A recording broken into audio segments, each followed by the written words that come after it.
Student, आज हम लोग संतुलित आहार के बारे में पढ़ेंगे। तो चलिए शुरू करते हैं। संतुलित आहार तो देखिए, वह भोजन जो शरीर की ऊर्जा, निर्माणक, सुरक्षात्मक तत्वों की उचित मात्रा में पूर्ति करता है उसे संतुलित अथवा संतुलित आहार कहते हैं। संतुलित भोजन कहेंगे या संतुलित आहार कहेंगे।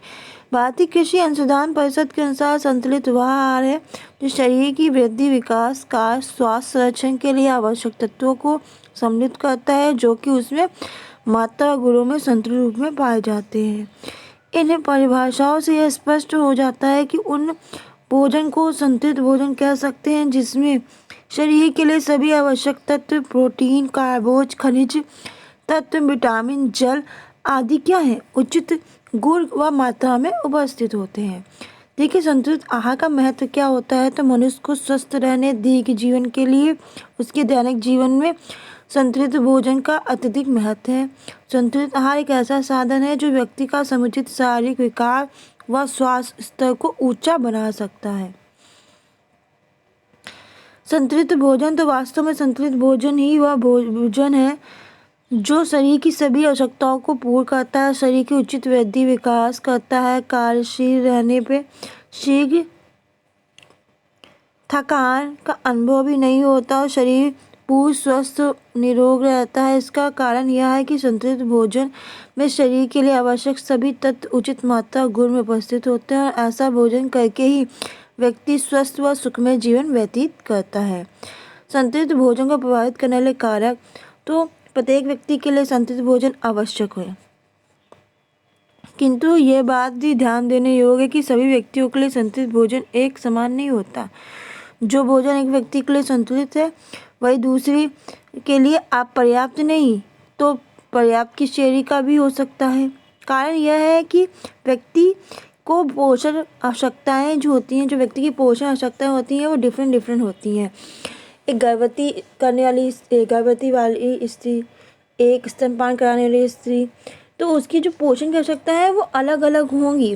अगर एक वृद्धावस्था में जो इंसान पहुंच गया उसकी पोषण की आवश्यकता अलग होंगी, युवावस्था के इंसान की अलग होंगी, तो ये डिफरेंट होता है।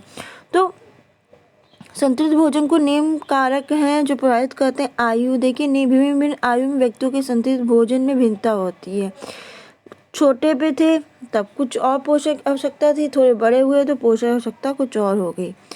एक बच्चे की कम आयु पर होने पर वयस्कों की अपेक्षा उससे अधिक पोषक तत्व युक्त भोजन की आवश्यकता होती है, क्योंकि उसमें ऊर्जा व शक्ति की अपेक्षा शारीरिक निर्माणक तत्वों की अधिक आवश्यकता होती है, जिससे उसके शरीर की उचित वृद्धि और विकास हो सके।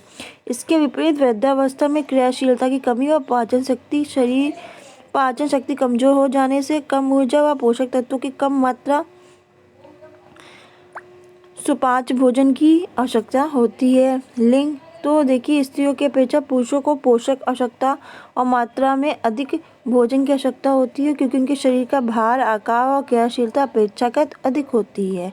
इसको लिख लीजिएगा कि स्त्रियों की अपेक्षा पुरुषों को पोषक आवश्यकता और मात्रा में अधिक भोजन की आवश्यकता होती है। इम्पॉर्टेंट है। परिश्रम, जो व्यक्ति जितना अधिक शारीरिक श्रम करेगा उसे उतनी अधिक ऊर्जा की आवश्यकता होगी और शरीर की कोशिकाओं की टूट फूट अपेक्षाकृत अधिक होती है और उसे शरीर निवारक तत्व जो है उसकी आवश्यकता अधिक होती है। मौसम और जलवायु, भोजन के पोषक तत्वों की मात्रा को मौसम भी प्रभावित करता है। ठंडे मौसम और ठंडे जलवायु में रहने वाले व्यक्तियों को ठंड से शरीर की रक्षा के लिए गर्म जलवायु की अपेक्षा अधिक ऊर्जा वाली भोजन की आवश्यकता होती है।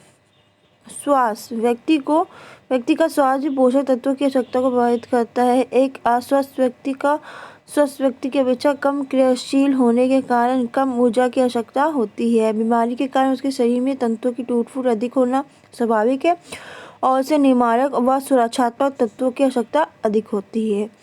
विशेष अवस्थाएं, व्यक्तियों को कुछ विशेष शारीरिक अवस्थाएं भी पोषक तत्वों, भोजन के प्रकार, मात्राओं को निश्चित करती हैं, जैसे गर्भावस्था, दूधपान अवस्था, रोग से निवृत्त होने की अवस्था, ऑपरेशन के पश्चात की अवस्था, जल जाने के बाद की अवस्था और विशेष रोगों की अवस्था भी संतुलित आहार को प्रभावित करती है। अब क्या हुआ कि जल गए तो उसमें पोषक तत्व कुछ अलग हो जाएंगे ऑपरेशन हुआ तो पोषक तत्व आपके बदल जाएंगे, आपको संतुलित आहार में चेंजेस आपको दिया जाएगा। तो ये सब है। तो आज के लिए बस इतना ही, मिलते हैं नेक्स्ट क्लास में नेक्स्ट टॉपिक के साथ। धन्यवाद।